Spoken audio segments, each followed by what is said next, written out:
रामपुर गांव में सर्दी की रात थी। ठंडी हवा चल रही थी और गांव के बाहर बरगद के पेड़ के नीचे दो युवक आग ताप रहे थे। उनके नाम थे सूरज और मनोज।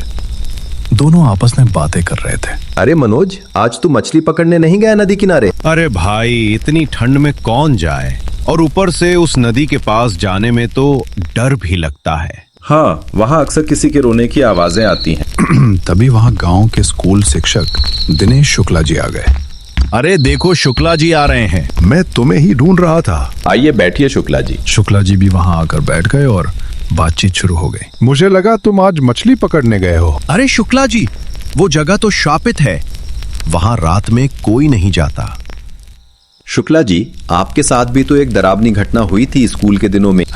वो घटना आज भी याद आती है तो रोंग पे खड़े हो जाते हैं। जरा सुनाइए ना शुक्ला जी। हाँ, सुनाइए, बहुत दिन हो गए सुने हुए। अच्छा ठीक है, सुनाता हूँ। उस वक्त दिनेश शुक्ला जवान थे। उनकी उम्र करीब 23 साल रही होगी। वो परीक्षा देकर अपने गांव रामपुर लौट रहे थे। शाम हो चुकी थी जब वो रेलवे स्टेशन पहुंचे। स्टेशन पर सन्नाटा पसरा था, क्योंकि उस जगह रात में ठहरने से लोग डरते थे। कुछ देर बाद ट्रेन आई और पटरी पर आकर रुक गई। शुक्ला जी अपने डिब्बे में जाकर बैठ गए और ट्रेन के चलने का इंतजार करने लगे।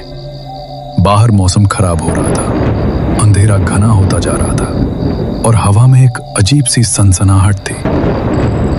तभी उनकी माँ का फोन आया। हाँ माँ? बेटा अभी तक नहीं पहुँचे? माँ, मैं ट्रेन में बैठ गया हूँ। इतनी देर क्यों हुई?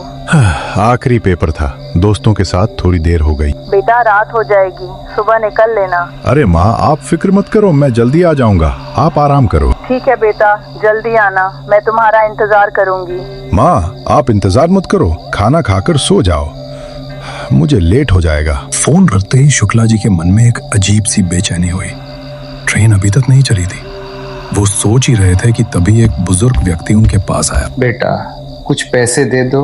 अरे चाचा, आपने तो अच्छे कपड़े पहने हैं, फिर भीख क्यों मांग रहे हैं? बेटा जहाँ जा रहे हो वहाँ मत जाओ, वहाँ जो भी जाता है कभी वापस नहीं लौटता। शुक्ला जी के होश उड़ गए।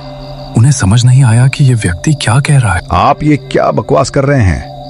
यहाँ से चले जाइए, मेरे पास पैसे नहीं है। ठीक है बेटा, फिर किसी सफर में मुलाकात होगी। इतना कहकर वो चले गए, लेकिन उनकी बातें शुक्ला जी के दिमाग में गूंजती रहीं।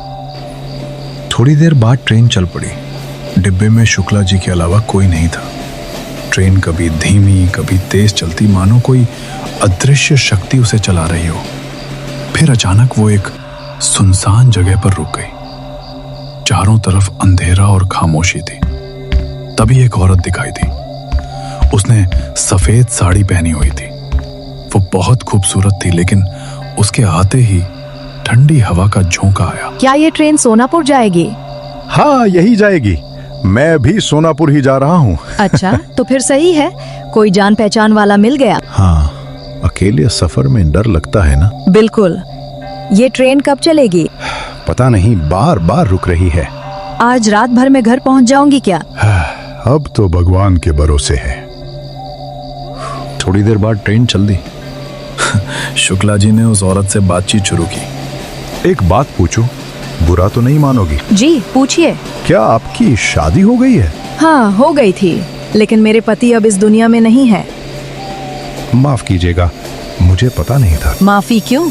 जो आया है वो एक न एक दिन जाएगा। उसकी आवाज में कोई उदासी नहीं थी, बल्कि एक अजीब सी शांति थी, जिसे सुनकर शुक्ला जी की रूह कांप गई। करीब 3 घंटे बाद ट्रेन फिर रुक गई, इस बार घने जंगल के बीच में।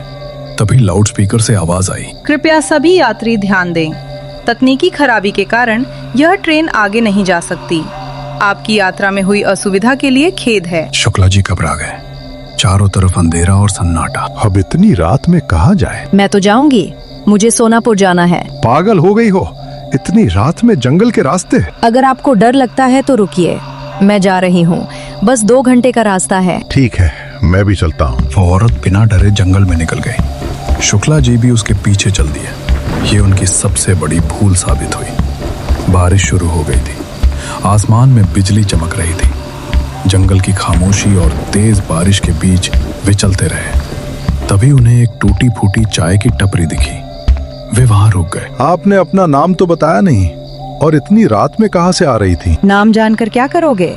कौन जाने किस सफर के बाद फिर मुलाकात हो।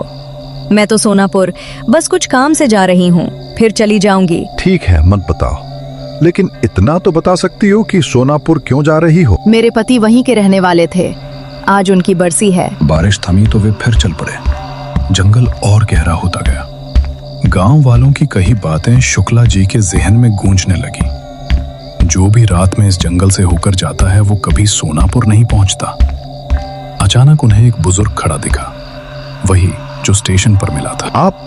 आप वही है ना जो स्टेशन पर मिले थे? बेटा, तूने किसी और को देखा होगा। नहीं, मुझे अच्छी तरह याद है। अरे नहीं, कोई और होगा। शुक्ला जी को समझ नहीं आ रहा था कि क्या सच है और क्या झूठ। बाबा, सोनापुर का रास्ता कौन सा है? बेटा, इसी रास्ते सीधे चले जाओ। वे उस रास्ते पर आगे बढ़ गए, लेकिन मन में डर था, सही रास्ता बताया या गलत।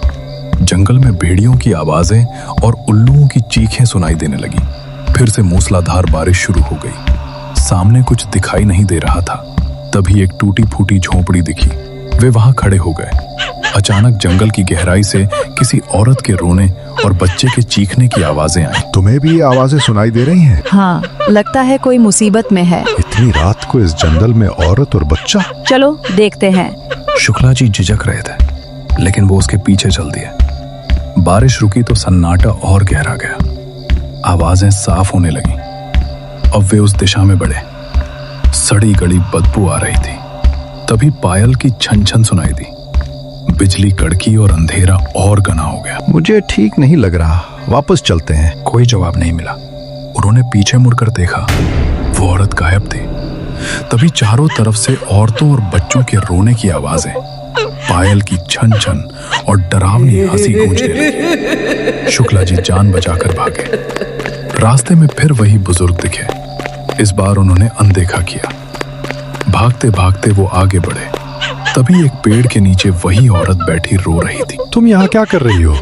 क्यों रो रही हो? औरत ने सिर उठाया और जोर जोर से हंसने लगी। ये देखते ही शुक्ला जी के होश उड़ गए। उन्होंने भगवान का नाम लिया और अंधेरे में भागते चले गए। अगले दिन वो बेहोशी की हालत में रेलवे स्टेशन पर मिले। उनका शरीर बुरी तरह टूट चुका था। गांव वालों ने उन्हें घर पहुंचाया।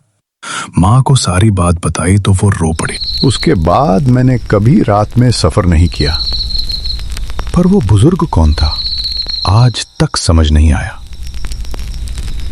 वह तो शायद कोई छलावा था। लेकिन उन्होंने पहले ही कह दिया था कि ये सफर मत करना। जरूरी नहीं कि सारे भूत बुरे ही हों, कुछ अच्छे भी होते हैं। हाँ, शायद वह कोई अच्छी आत्मा थी जो मुझे बचाना चाहती थी। इस तरह दिनेश शुक्ला ने अपनी डरावनी रात की कहानी सुनाई। उस रात के बाद से गांव वाले उस जंगल के रास्ते रात में जाने से और भी डरने लगे।